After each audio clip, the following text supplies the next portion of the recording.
New Thinking Aloud is presented by the California Institute for Human Science, Mind, Body, Spirit University, a leader in fully accredited in-person and online U.S. college degree programs in many of the topics we cover here. Visit their website at cihs.edu.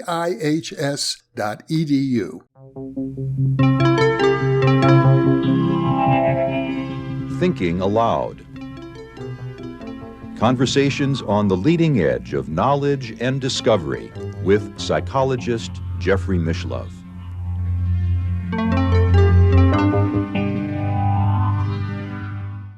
Hello and welcome. I'm Jeffrey Mishlove. Today we'll be exploring the Mandela effect. My guest is my old friend Cynthia Sue Larson, who is author of many books, including Quantum Jumps and Reality Shifts When Consciousness Changes the Physical World. She is the founder of the International Mandela Effect Conference. Her most recent book is The Mandela Effect and Its Society, Awakening from Me to We. I've done a previous interview with Cynthia Sue Larson about how malleable is reality, and I would encourage viewers to watch that video. It'll help prepare you for this one. If you haven't already watched it, it's a couple of years old, and the link to it will be in the upper right-hand corner of your screen for those of you who have equipment that can accept such a link. Cynthia Sue lives in the San Francisco Bay Area, and now I'll switch over to the internet video. Welcome, Cynthia Sue. It's a pleasure to be with you. We've known each other for so many years, and I've been watching your work evolve over these years. I have to say, I think your newest book on the Mandela effect is the most well-researched book on the topic of which I'm aware. I know you have delved much more deeply into the field. In fact, it is a field. I think when we first began talking about the Mandela effect, it was sort of a curiosity. It wasn't a field, but now I noticed the title of your new book, The Mandela Effect and Its Society, and that, I presume, means the organization of people who are now taking this ostensible phenomenon seriously. Yes, absolutely. That's true. And thank you so much for your interest in the topic and for interviewing me previously.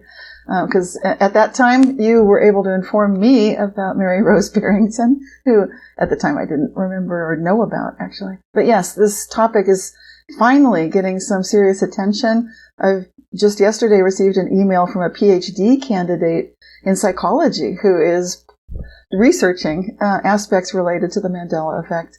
And obviously that kind of work can't be done unless and until the topic is taken at least somewhat seriously. And you, more than anyone I know, are familiar with some of the hurdles involved when people start moving into a field of research which has not been considered to be substantial, meaningful, or legitimate. And to me, it's quite legitimate. And thank you for talking with me about it today.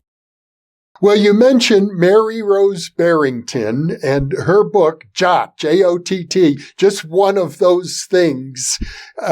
It's an early investigation, I guess would be fair to say, into these phenomena. And that's an interesting phrase, just one of those things. It's like it happens, apparently. The sorts of things we'll be talking about are extremely common. Almost everybody has had such an experience and dismissed it as just some quirky thing. It must be, most people would assume, an error on their part. After all, we're all human. We all make errors.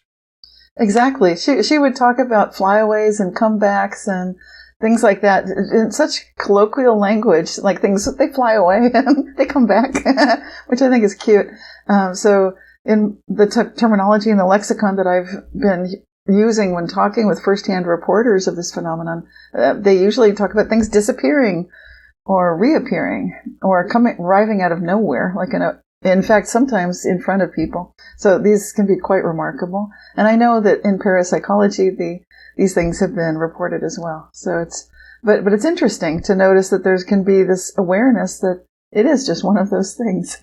The parapsychologists have their defined categories. We talk about extrasensory perception, psychokinesis. A few brave parapsychologists look at the question of survival after death. But when it comes to the Mandela effect, there's a tiny number of parapsychologists who are willing to take it seriously. Most of them, anything, frankly, associated with macro, large-scale phenomenon, macro PK, is extremely controversial, even in the parapsychology community. Yes, thank you for pointing that out. That's really true. And some of the recent research that's been done on the Mandela effect seems to me to be coming from an assumptive place that this must be mistaken memory, obviously. So it's almost like the psychologists are looking for what was the trigger that makes groups of people, what they call misremember things the same way. They're looking for signs of confabulation, which is actually sort of a mental problem. Like if people were confabulating, then they would have a mental issue. And we don't usually have memory problems when we're talking with, talking about something like your mother doesn't recognize you. Your first assumption would not be that you were confused, that that's not your mother. Like if your mother says, you're not my child, you would assume, obviously, she must be having a mental issue, like Alzheimer's or something. And so when we remember things, we know that we're not misremembering them in some cases. Now, there are cases, of course, where we can misremember things. And I think that muddies the water in some people's minds.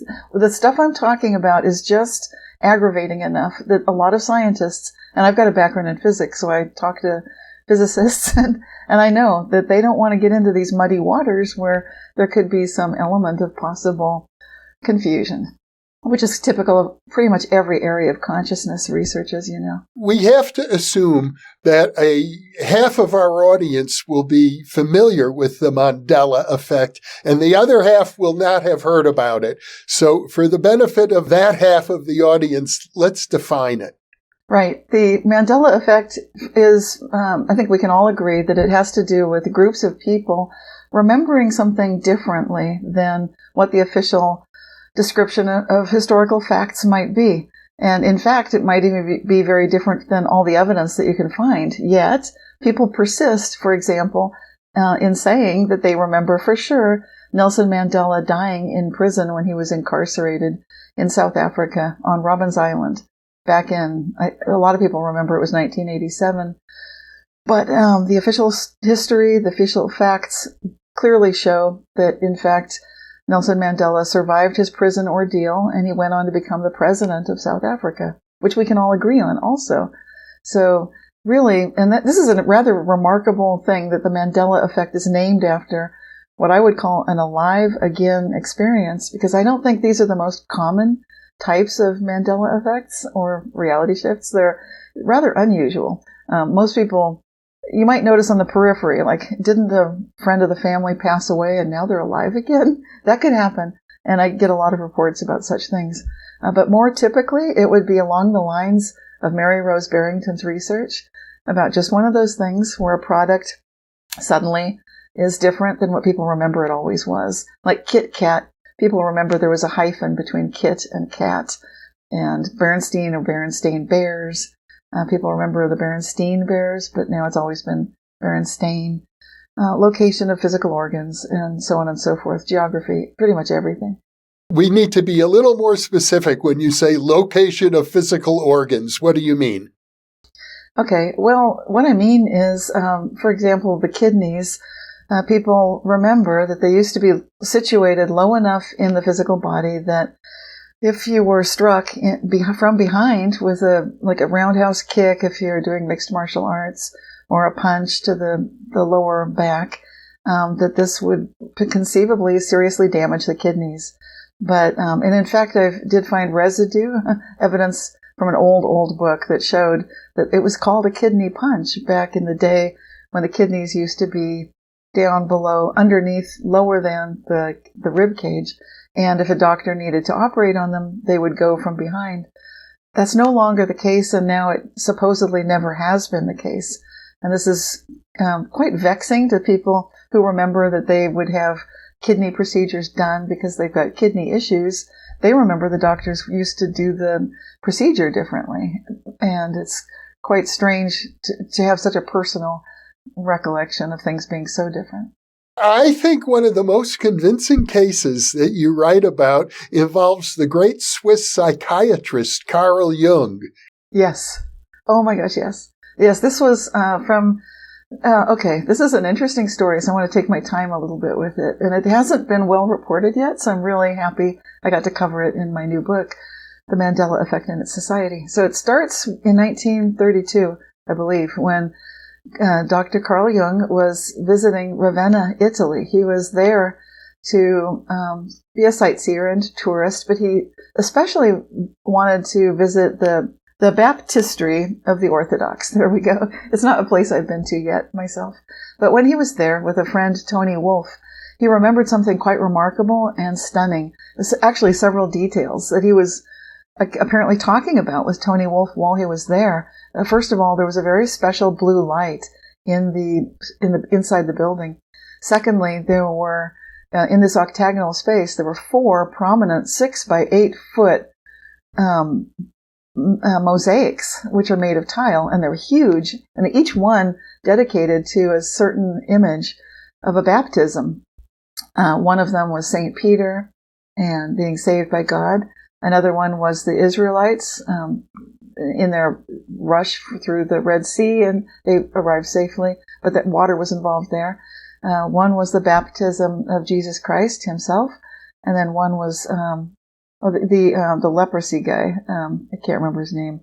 The Syrian, Naaman the Syrian, I think. Yeah, I'm not so good on all these details. But the interesting thing is, the fascinating thing, the thing that really grabbed Carl Jung and did not let him go, is that when he told people about this, when he wanted to go back and return to see these again, they never did exist. They weren't there, never were there, even though he and Tony Wolff both had seen them together, had talked about them together, had really commented on how extraordinary they were back in 1932. So decades later, Carl Jung is still perplexed by this extraordinary mystery. And when he'd sent people to please check it out, see if you can take pictures or bring me postcards, they don't exist because these mosaics supposedly have never existed.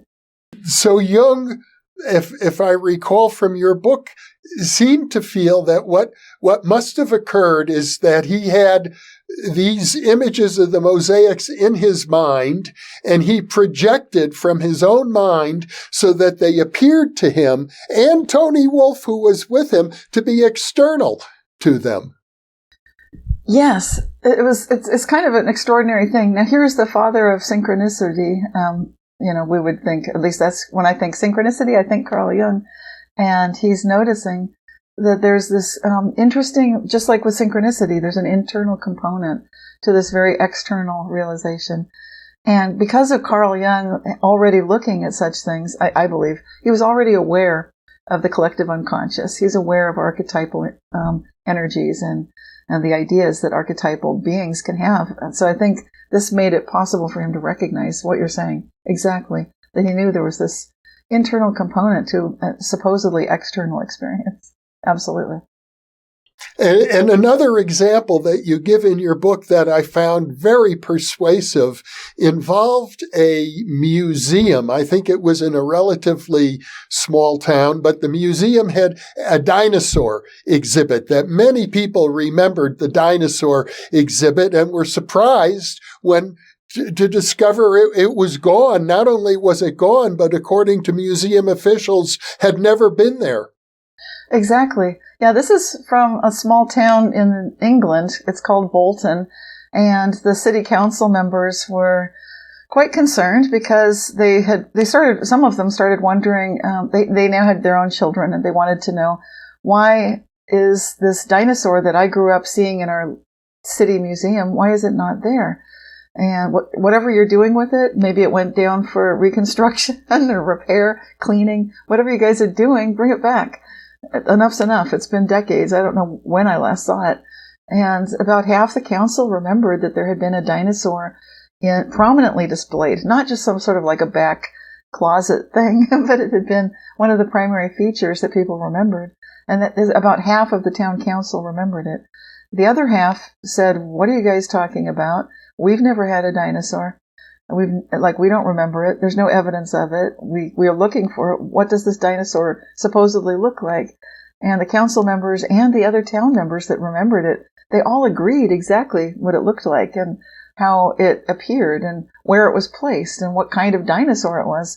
So it was such a strong outcry from about half of the populace of the town of Bolton that they went ahead and went to the trouble to purchase and obtain and place the dinosaur that half of them remembered having always had, but it had gone away mysteriously, as such things sometimes do.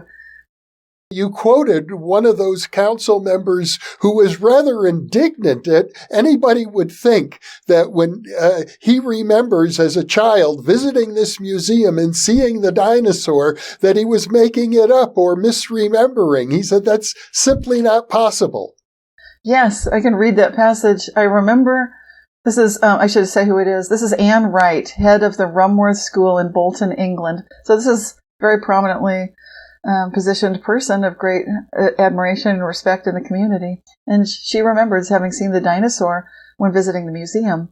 She says, "I remember a huge dinosaur standing in the entrance to the natural history section. One day I went in and it was no longer there. Later on, when I asked about it, none of the staff could remember anything about it, but I know I saw it.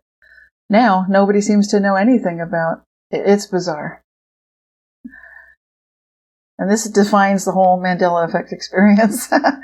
When people are collectively so convinced that something absolutely is the way they remember it, yet the historical facts don't support that, aside from the fact that so many people remember something that supposedly never existed.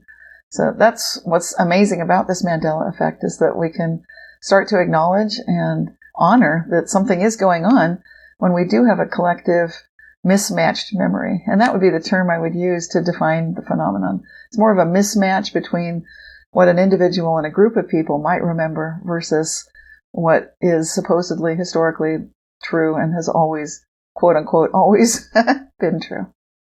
Now, in our previous interview, I show photographs of this massive sundial out at the Berkeley Marina, Berkeley, California. You were there with friends in a courtyard where the sundial normally is, and your friends all remarked, "There's no sundial here."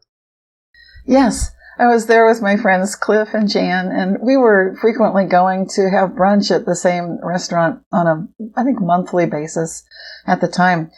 So we were familiar with going for a brunch and then walking around afterward. And this time that we walked around, for some reason, I think I brought up I didn't call it the Mandela effect. I was talking about a very similar, identical phenomenon, really, reality shifts. So when I was discussing it, I asked, "Have either of you noticed anything like that?" And then suddenly, it's almost like it prompted what happened next, because we looked up and suddenly there was this very weathered, large concrete sundial sculpture that looked like it had been there for decades, and it was blocking the sort of plaza that we used to walk through.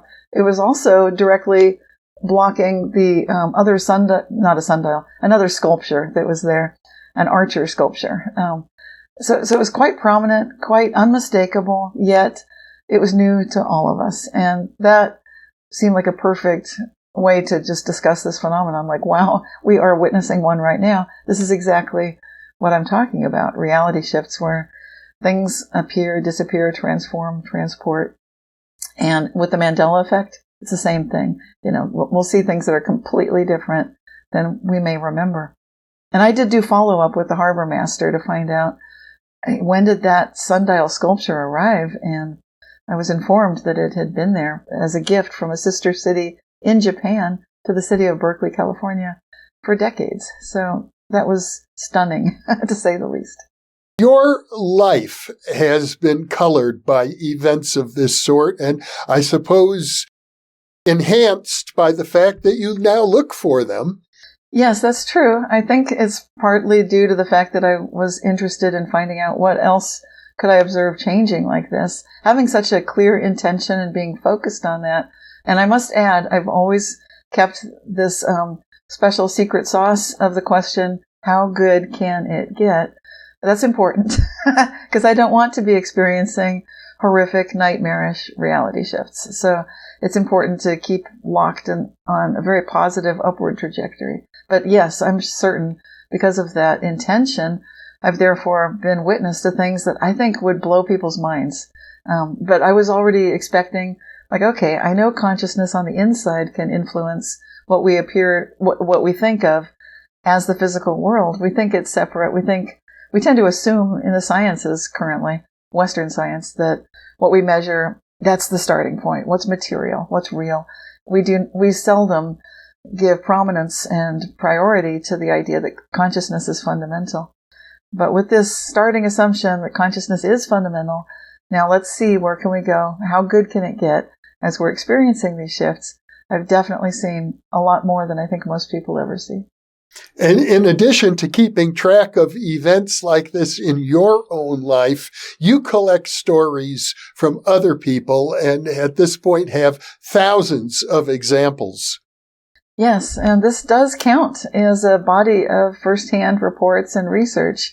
These are basically case studies, and so it's not just anecdotal evidence. I first heard the difference between this recommended and pointed out by Dr. Larry Dossey, and I was so impressed that he made that very clear delineation, that if you've got, when people and skeptics say that's just anecdotal evidence, that's just you misremembering things, you can then strengthen the case by going to firsthand reports from people who know for sure that they did witness a change. That, for example, they always celebrated their birthday and it was far away. It was maybe either close to or far away from American Thanksgiving. And now it's different. They know that American Thanksgiving used to be on the third Thursday of November. I remember that. And I've heard from people who say they know for sure because their birthday was on or around, one or the other, where it ended up or where Thanksgiving used to be. So these firsthand reports matter. They're extremely important, and we're at our own risk to disregard and throw out the baby with the bathwater here, because it's extremely important to respect, honor, and investigate the kinds of reports that I've been receiving. And I think other people are increasingly starting to track this as well. Fiona Broom now has a website that does that, and some others are doing that too. In addition, you describe, I think, 7 or 8 potential theoretical explanations that would be consistent with modern physics. Yes, I do delve into possible theories of what's going on. Some of them have a lot to do with modern physics, and those are my favorites because maybe it's bias. I admit I do have a degree in physics from UC Berkeley.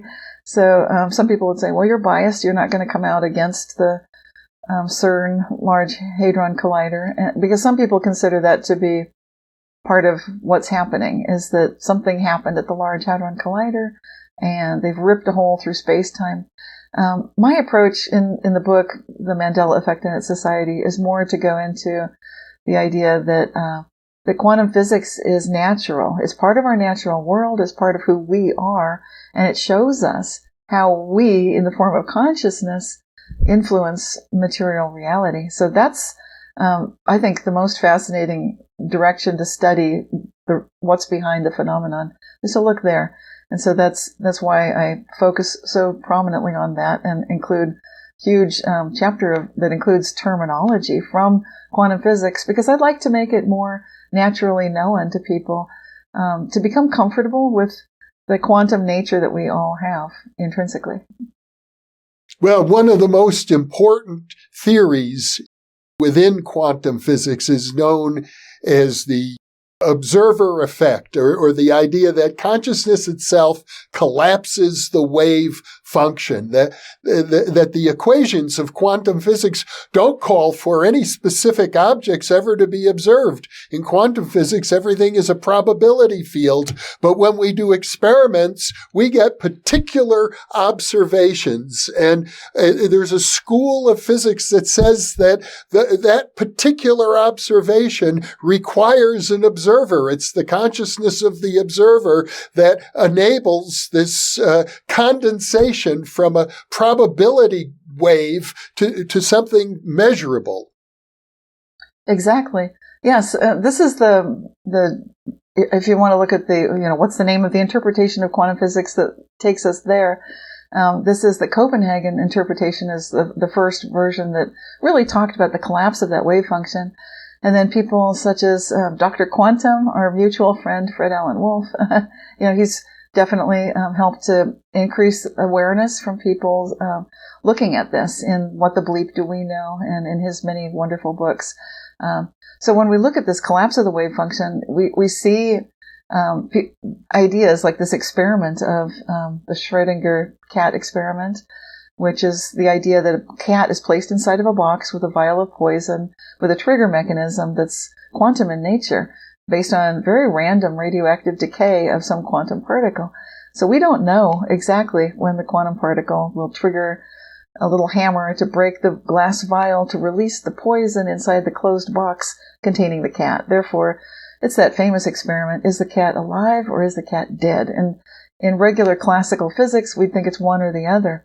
But in this wild, woolly, wacky, wonderful world of quantum physics, we don't know for sure. And the cat, until we open the box, until we pop the wave function, the quiff, as Fred Alan Wolf calls it, until we do that, then there's a superposition of states, which is what physicist Erwin Schrödinger was first alarmed about, and basically saying, this is ridiculous. What you're saying is that a cat could be placed in a quantum superposition of states. What's happened in all of these years since Erwin Schrödinger pointed this out and devised this brilliant thought experiment is that we're starting to see lots of experimental evidence suggesting that, as crazy as this sounds, we are indeed witnessing large-scale systems, and beings such as ourselves, like you and me and everyone and everything, actually does exist in a superposition of states. And then how do we experience that? Well, this is where it gets interesting, because we would then expect to occasionally witness the Mandela effect and a lot of these paranormal experiences that so many of us have been talking and writing about and experiencing. I think we should make it clear, Cynthia, that to my knowledge, nobody has ever actually attempted to do this experiment and poison a cat. I know some animal lovers who are friends of mine are horrified when we bring up the story of Schrödinger's cat, because they imagine that, real cats are being treated this way. And to my knowledge, it's just a thought experiment. Exactly. It's only a thought experiment. No cats have been injured so far. Hopefully never will be injured in this experiment. So it's one of those Gedanken experiments, like Albert Einstein would imagine traveling as a photon of light. It's one of those things where you imagine it from your armchair without injuring any cats. Absolutely. And another related theory, which is gaining a certain amount of respect within academia, is the idea of the simulated universe, that the world that we experience is actually being generated from some other level of reality, very much the way computer software generates the experience of being inside a multiplayer computer game like World of Warcraft. Exactly. This is a brilliant current theory, and a lot of top people, including, I think, Elon Musk and the author Rizwan Virk, has written an excellent book on the topic. Two books, in fact. Yes, he's a game designer, and so he's had experience as a programmer. I've had lots of experience as a programmer, and I love his books. So if you want what I consider the best books on the topic to be, I'd go to Rizwan Virk. Yeah, The Simulated Multiverse is great.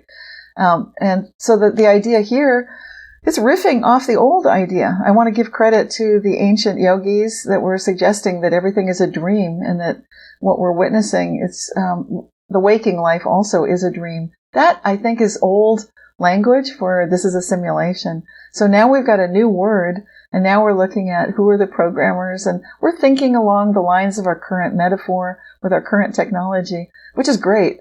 There's nothing wrong with that.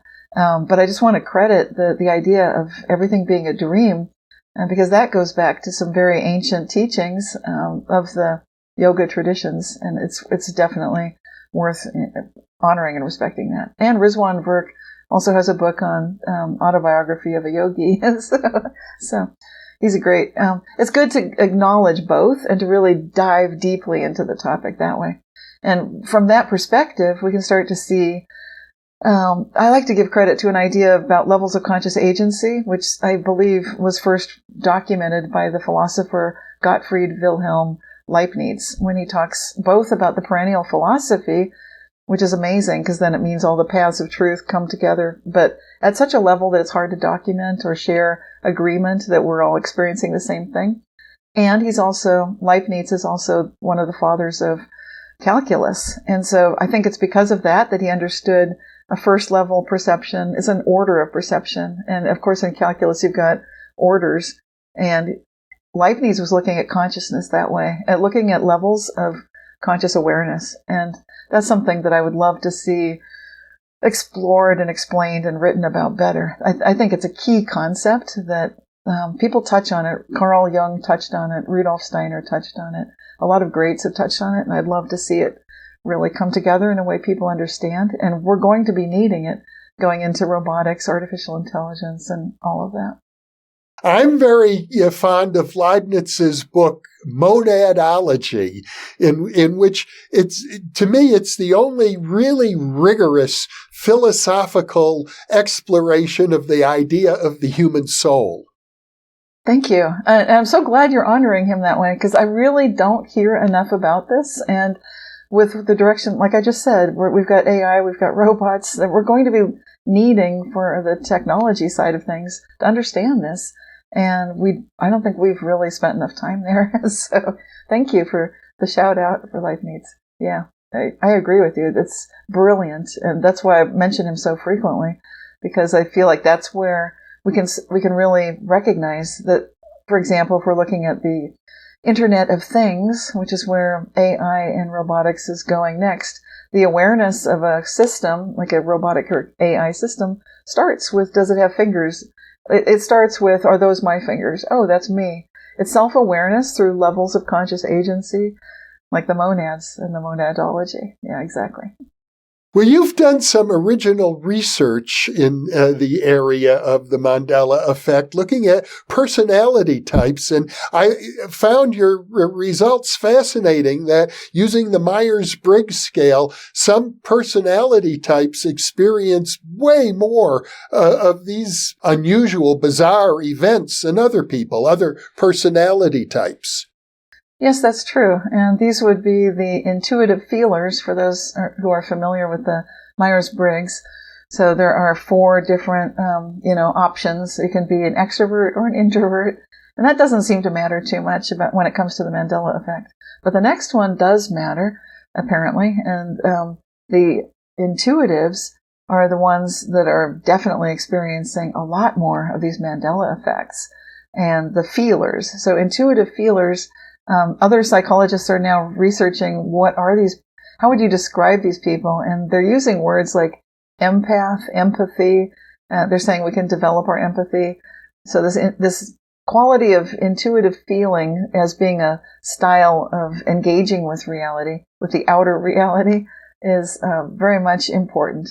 And again, it makes sense with the monadology that we just talked about. The intuitive feelers, what are they doing? The feeling it would be as opposed to thinking. And it doesn't mean they don't think. And it doesn't mean if you're an intuitive feeler, you're not thinking at all.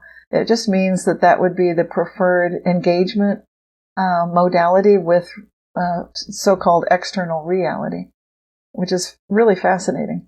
So, and I'm intrigued by the fact, like when you look at meaningful coincidences, And Dr. Bernard Beitman has a great book on that topic. And he's done some amazingly good research on who are the experiencers of synchronicity, who's more likely to engage with such a phenomenon. And that, again, would be these empaths. Again, it would be what we see in Myers-Briggs as the intuitive feelers. And so study after study is showing this, and it's huge. You're right. It's a minority of people in the general population, maybe only 20%, but they're experiencing some 74, almost 75% of the Mandela effects that are happening. So that's quite noteworthy. And it would give a nod again, I think, to the monadology concept that it is when we start becoming aware that there's something greater than us, that this phenomenon really revs up big time. In other words, you would reject the interpretation that intuitive feelers are somehow more prone to cognitive error. Exactly. Thank you. And there's been some work in that field as well. Tony Jenks did some research to show that a wide swath of different cognitive errors are not more prevalent amongst those experiencing what he calls disappearing object phenomenon. But it's very similar to Mary Rose Barrington's just one of those things, and what I've been calling reality shifts. And what we're now saying is pretty much the same as the Mandela effect. And so when he found these cognitive errors are not happening in a tremendously elevated level with people who are noticing shifts in reality, I find that quite reassuring. But I would say that's true. And I've been seeing that with the people reporting these reality shifts to me over decades. These are not crazy people. They're doctors, lawyers, people working in the Pentagon in one case, in elevated levels of society all around the world. So they're not crazy, they're not dysfunctional, they're not losing their minds, they're not making cognitive errors. You would be of the school of thought that reality is malleable. It's not as stable as we normally, based on kind of a Newtonian mindset, tend to assume. That's true. Yeah, I find it to be extremely malleable. And people might say, well, then prove it, do something on demand. And they may not be that rude. I was sitting next to Henry Stapp, and we were watching a physicist honoring Henry Stapp, actually. And the physicist, I'm not going to name names, but he was flipping a coin to indicate this is random. But in that moment, I just got this knowingness that I knew what it was going to be. I forget if it was heads or tails, but I knew for sure. So I just turned to Henry Stapp, the physicist next to me, and said what I thought it was, like, well, this isn't very good, example of randomness, because I already know, I can tell what it is. And then Henry's like, And then the coin flip it completes, and it's exactly what I said it was. And then Henry turned to me and said, can you do that again? And I said, no, because it's not like that. It's something that happens when I need it. Just last month, I was in Colorado with Paula Harris. She's a researcher that interviews people who've experienced UFOs and that sort of thing. She's an Italian-American journalist. We were sharing an apartment, and on the last day, we were locked out. The key code didn't work on the front door, but my suitcase was inside the apartment. And we were in Crestone, Colorado, it's kind of like the Himalayas of Colorado. It's in the middle of nowhere. And it was Memorial Day. So everything was closed, but I said, Paula, this is good news. This is very good news, because this is something, it's basically a reality shift. We need it. I know you locked the back door. She's like, I locked the back door. I said, yeah, that's not a problem, because we need it to be open, and this is something I'm pretty good at. So just hang on. I'm going to run around back. I'm pretty sure we'll be in. No worries. Don't need to call the locksmith and wait for 5 hours. Anyway, long story short, that was exactly true. And the whole modality, what am I doing? I'm just lining up who I am and what we need. It's not a parlor trick. It's not for stage performance of proving anything. I just needed to get my suitcase out of that apartment. So you could call it praying, because that's what it was, just connecting with the divine as I'm running around to the back door. I see the back door, sliding glass door is in the lock position. I see that. But I'm just in my heart, in my entirety of being, knowing that I'm just going to open that door. And that is what I'm able to do, which seems impossible. It was in a locked position.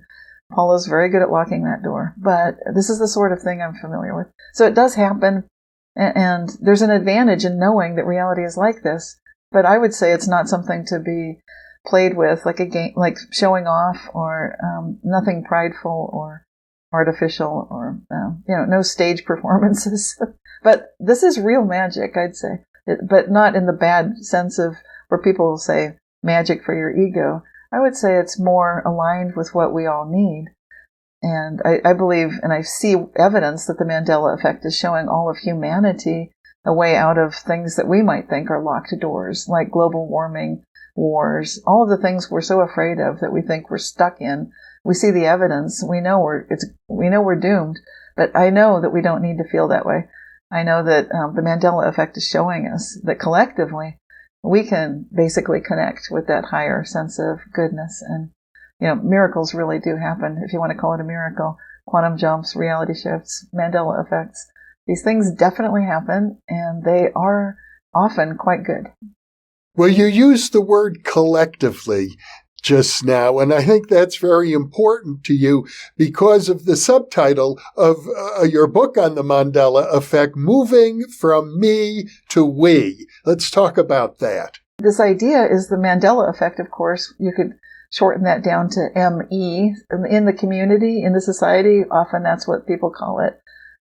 Like a UFO is an unidentified flying object, and ME is a Mandela effect.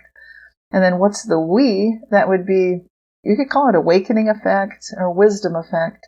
It's the awareness, as we're talking about right now, that there can be something meaningful about these extraordinary events where history is no longer the way that we remember it. And I know for people listening, if they've never yet really felt like a Mandela effect is real for them, just having an open mind is often enough to experience it. And they might wonder, why would I want to experience such a thing? And then I'd say, because it can be the pathway forward for all of humanity.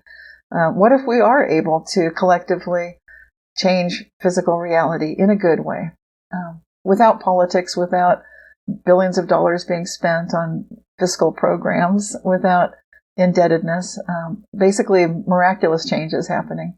And I know that that's possible. So it's a very optimistic book that way. And you could say it's even radically optimistic. And I'd say that's a fair thing.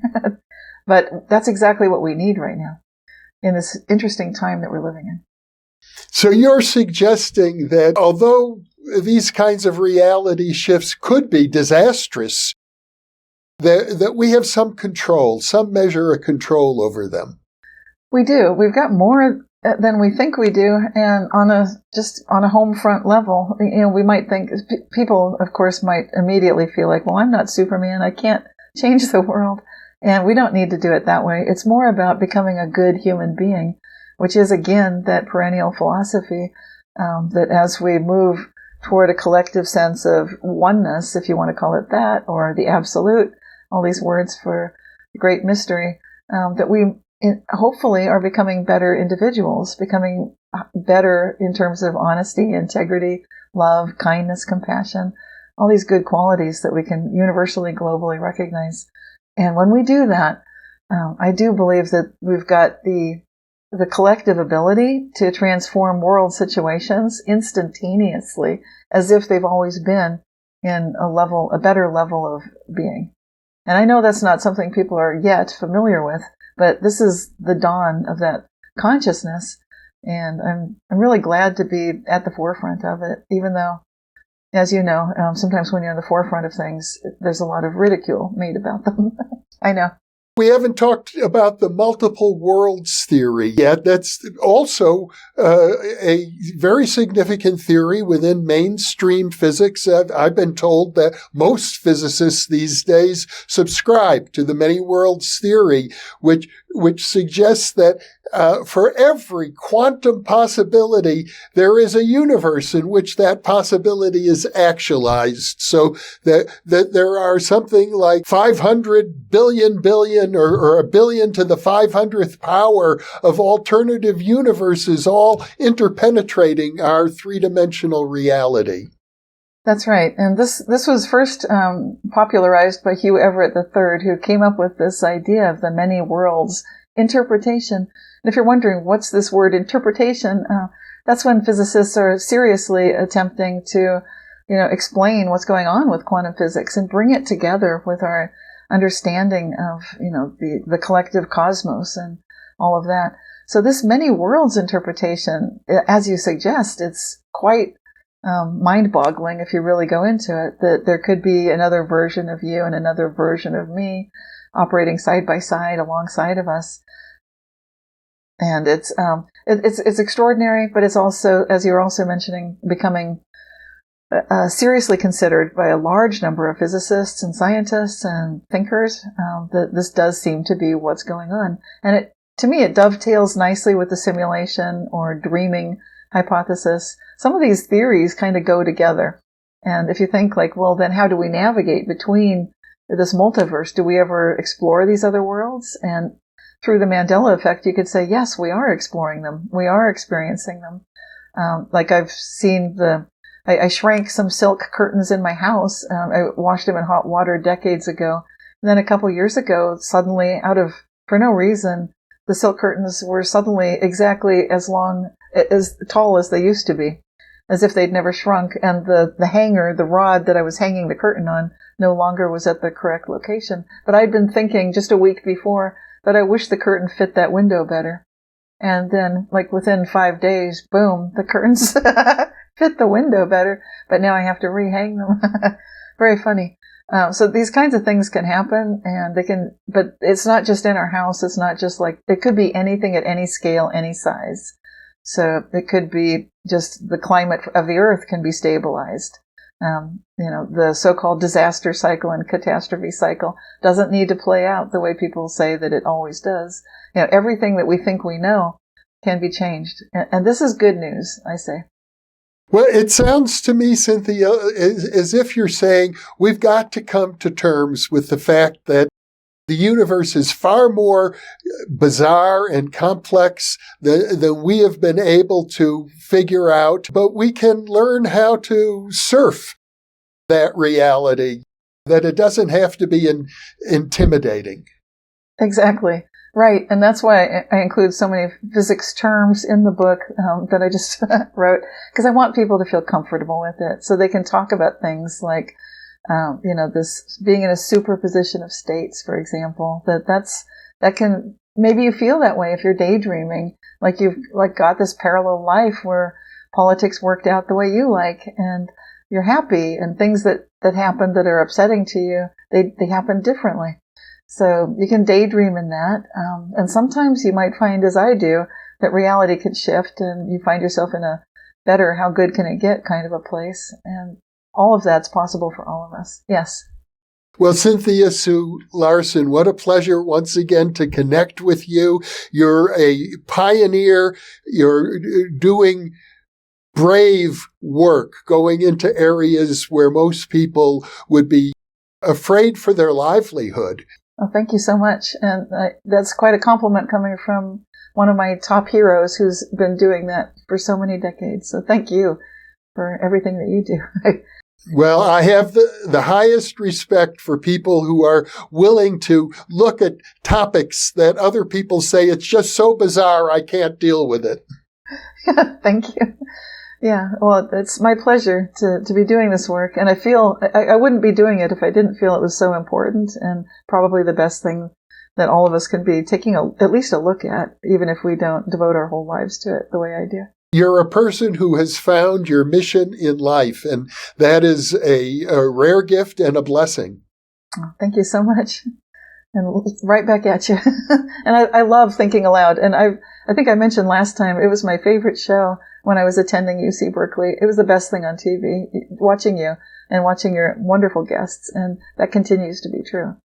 Well, thank you so much, Cynthia. Thank you for being with me today and with the New Thinking Aloud audience. And for those of you watching or listening, thank you for being with us, because you are the reason that we are here.